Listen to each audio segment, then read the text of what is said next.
everybody. Today we will discuss about the next grammar series, and today's topic is relative pronoun. What is relative pronoun? Relative pronoun acts as pro and conjunction. Relative pronoun जो होते हैं वो pro और conjunction का भी काम कर लेते हैं. What are relative pronouns? Relative pronouns हैं whom, whom, which, that, what और भी कुछ वर्ड है जो रिलेटिव pronoun का काम कर लेते हैं. ध्यान दीजिए, यदि ये प्रोनाउन है, यदि रिलेटिव प्रोनाउन है तो इसका काम होगा प्रोनाउन वाला. और प्रोनाउन का काम क्या होता है? सब्जेक्ट बनना या ऑब्जेक्ट बनना. ध्यान रखिएगा, जहां पर भी रिलेटिव प्रोनाउन होगा या तो सेंटेंस में सब्जेक्ट बन रहा होगा या वर्ब का ऑब्जेक्ट बन रहा होगा, या तो वर्ब का सब्जेक्ट बन रहा होगा या तो वर्ब का ऑब्जेक्ट बन रहा होगा. और साथ ही साथ जो है वो कंजंक्शन वाला भी काम कर रहा होगा. कंजंक्शन का काम क्या होता है? दो क्लॉज को जोड़ना. क्लॉज कैसे पहचानेंगे? दो मेन वर्ब है तो दो क्लॉज जाएंगे, उनको जोड़ने के लिए बीच में कंजंक्शन की रिक्वायरमेंट होगी. ध्यान रखिएगा, रिलेटिव प्रोनाउन क्या होता है? ये जो है they act as pronoun and conjunction in a sentence. ये एक ही सेंटेंस में प्रोनाउन और कंजंक्शन दोनों वाला काम कर लेते हैं. आइए आपको हालांकि सबसे पहले पता चल लेते हैं कि रिलेटिव प्रोनाउन क्या काम करते हैं. ये whom, which और that, ये चार है. ये क्या काम करते हैं? ये जो है एक नाउन को डिफाइन करने वाला क्लॉज बनाते हैं. हूँ अगर मैं कहूँ कि आई स्कोल्ड द बॉय, मैं लड़के को डांटा, तो उस लड़के की विशेषता बताने के लिए मुझे एक और क्लॉज देना पड़ेगा. कौन सा लड़का था? जो बहुत सुनाया था, जिसने तुम्हें पीटा था. मतलब उस नाम की विशेषता बताने के लिए आपको एक एडजेक्टिवल क्लॉज लिखने की जरूरत पड़ेगी. और वो हो पाएगा whom से, which से या that से. ये वर्ड का केस थोड़ा अलग है, लेकिन ये चार होते हैं whom, which, that. ये जो है एडजेक्टिवल क्लॉज बनाने के काम में आते हैं. जब आप कोई नाम लिखोगे तो उसकी विशेषता बताने के लिए ये चार वर्ड लिखे जाते हैं.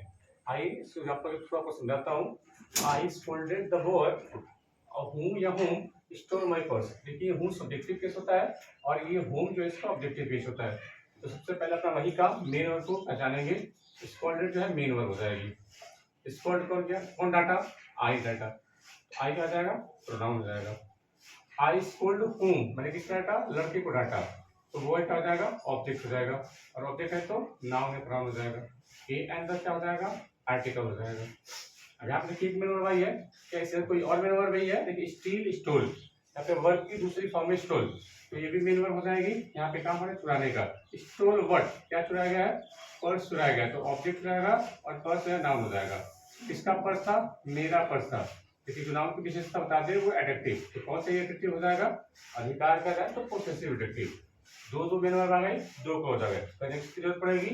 अब देखिए हमें यहाँ पे मैंने उस लड़के को डांटा. कौन सा लड़का था? जो मेरा पर्स चुराया था. यानी इस नाउन की विशेषता बताने के लिए हमने एक एडजेक्टिवल क्लॉज लिखा हुआ है. और एडजेक्टिवल क्लॉज लिखा हुआ है स्टोल वर्ड पर्स चुराया था तो लड़का था. वी स्कोल्डेड द बॉय, हमने लड़के को चुराया था. कौन लड़का था? जो लड़का पर्स चुराया था. स्टोल का सब्जेक्ट कौन हो जाएगा? बॉय हो जाएगा. बार बार नाम को लिखा नहीं जाता है, बार बार एक ही नाम को रिपीट नहीं किया जाता है, इसलिए प्रोनाउन होते हैं. तो अब हमें जो ऐसा प्रोनाउन लिखना पड़ेगा जो दो मेन वर्ब को जोड़ने वाला क्लॉज भी हो जाए और साथ में इस स्टोर वर्ब का सब्जेक्ट भी हो जाए. और अगर सब्जेक्ट चाहिए तो सब्जेक्टिव केस प्रेफर करेंगे. तो यहाँ पे हूँ सब्जेक्टिव केस है और होम जो है इसका ऑब्जेक्टिव केस है. तो यहाँ पे हूँ लिखेंगे जो एक टाइम पे क्या काम करेगा? इस वर्ब का सब्जेक्ट भी बन जाएगा. देखिए हूँ जो भी लगाएंगे आप इसी नाउन की रिपीटेशन में लगाएंगे. बार बार बॉय नाम को लिखना नहीं है, इसके प्रोनाउन बनाए गए हैं. तो बॉय की जगह पे ये हूँ या हूँ में से कोई एक आएगा. स्टोर का सब्जेक्ट चाहिए तो हूँ प्रेफर करेंगे. अब ये सब्जेक्ट भी हो जाएगा और साथ में दो क्लॉज को जोड़ने वाला कंजंक्शन भी हो जाएगा. ध्यान रखिएगा. Let's check the second sentence. The teacher punished the boy whom broke the chair. Teacher ने उस लड़के को पनिश किया. कौन सा लड़का था?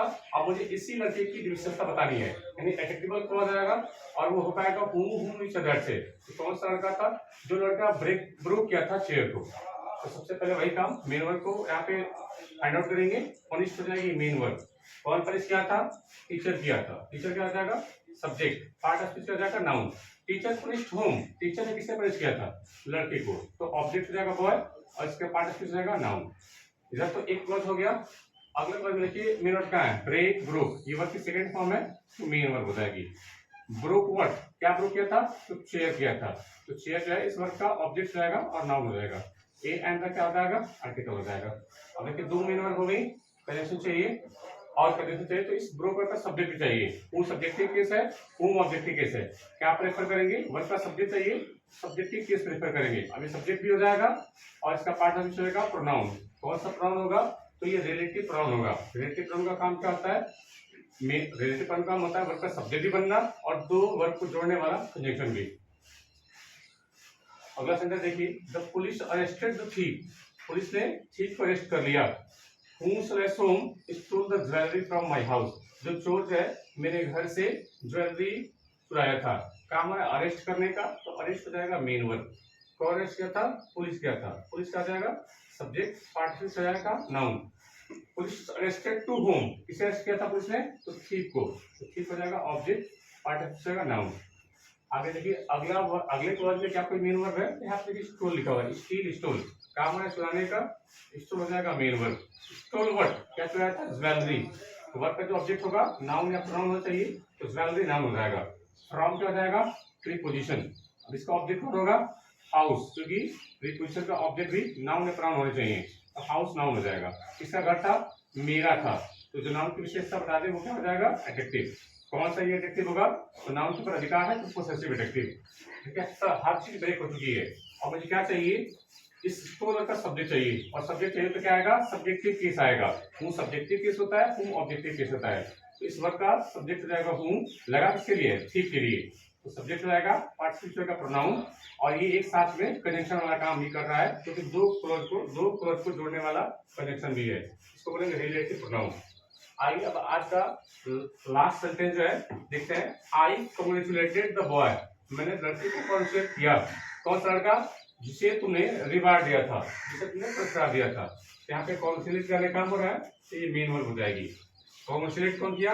मैंने किया। मैं क्या जाएगा? सब्जेक्ट, पार्टिसिपल क्या जाएगा? प्रोनाउन। आई कंग्रेचुलेट, मैंने कंग्रेचुलेट किया किसे? लड़के को। तो बॉय क्या हो जाएगा? ऑब्जेक्ट हो जाएगा, पार्टिसिपल हो जाएगा नाउन। ए अंदर क्या हो जाएगा? आर्टिकल। अब यहाँ पे देखिए और किधर वर्ब है? हाँ, गेव वर्ब लिखा हुआ है। यहाँ पे काम है देने का, तो गेव मेन वर्ब हो जाएगी। किसने दिया? यू ने दिया। तो जो काम का डूअर हो जाएगा वही सब्जेक्ट हो जाएगा, और पार्टिसिपल हो जाएगा प्रोनाउन। यू गेव व्हाट, तुमने क्या दिया था? रिवार्ड दिया था। रिवार्ड क्या जाएगा? ऑब्जेक्ट, पार्टिसिपल हो जाएगा नाउन। देखिए यहाँ पे भी मेन वर्ब है, यहाँ पे सब्जेक्ट आ चुका है, इस मेन वर्ब का भी सब्जेक्ट आ चुका है। यानी हमारे पास जितने क्लॉज है उस मेन वर्ब का सब्जेक्ट भी लिखा हुआ है। यानी हमें सब्जेक्टिव केस की जरूरत नहीं है, और हमें इस दो मेन वर्ब को जोड़ने के लिए कंजंक्शन भी चाहिए। तो क्या यहाँ पे सब्जेक्टिव केस आ पाएगा? क्योंकि इस मेन वर्ब का सब्जेक्ट आ चुका है और इस मेन वर्ब का भी सब्जेक्ट आ चुका है। यानी यहाँ पे सब्जेक्टिव केस नहीं आएगा, ऑब्जेक्टिव केस आएगा। और हूँ का ऑब्जेक्टिव केस क्या होता है? हूम। तो हम प्रेफर करेंगे जो इन दो क्लॉज को जोड़ने वाला कंजंक्शन हो जाएगा। अब देखिए ऑब्जेक्टिव केस है, तो ऑब्जेक्टिव केस कैसे आ पाएगा? तो यहाँ पे ऑब्जेक्ट, इस मेन वर्ब का ऑब्जेक्ट भी आ चुका है, तो यहाँ पे हूँ या हूम से नहीं आ पाएगा। इसका जो एडजेक्टिव वाला केस है वो आएगा हूम वाला। ध्यान रखिएगा, हूँ सब्जेक्टिव केस और इसका ऑब्जेक्टिव केस होता है हूम। तो सब्जेक्ट भी आ चुका है और इसमें इसका ऑब्जेक्ट भी आ चुका है, यानी ना सब्जेक्टिव केस आएगा ना ऑब्जेक्टिव केस आएगा इसका एडजेक्टिव वाला केस जो होता है हुज। यहाँ पे देखिएगा हुज जो है इसका एडजेक्टिव वाला केस है, और ये हुज एडजेक्टिव केस है, तो ये भी क्या करेगा? ये दो मेन वर्ब को जोड़ने वाला कंजंक्शन भी हो जाएगा। और जो है इस, अब देखिए सब्जेक्टिव केस भी आ चुका है था, ऑब्जेक्टिव केस आ चुका है, तो दोनों नहीं आएंगे। तो इस नाउन को डिफाइन करने वाला या इस नाउन को क्लैरिफाई करने वाला एडजेक्टिव केस की रिक्वायरमेंट है, और वो होगा हुज। तो हमने यहाँ से ये देखा कि ये जो रिलेटिव प्रोनाउन होते हैं ये क्या काम करते हैं, जिसमें whom, whom, whose, which, that, ये जो है, हालांकि whose जो है ये एडजेक्टिवल क्लॉज बनाने काम आता है, लेकिन नाउन के लिए आता है। लेकिन ये चारों जो है वर्ड को छोड़ करके ये जो चारों हैं ये क्या काम करते हैं? ये नाउन को डिफाइन करने वाला एडजेक्टिवल क्लॉज बनाते हैं। ये सबसे बड़ी रिलेटिव प्रोनाउन जो है सीरीज चलेगी, इसमें 4-5 वीडियो लगेंगी, और बहुत ही इंटरेस्टिंग टॉपिक है। तो इसकी और वीडियोज आएंगी, तब तक के लिए बने रहिए मेरे चैनल के साथ। धन्यवाद।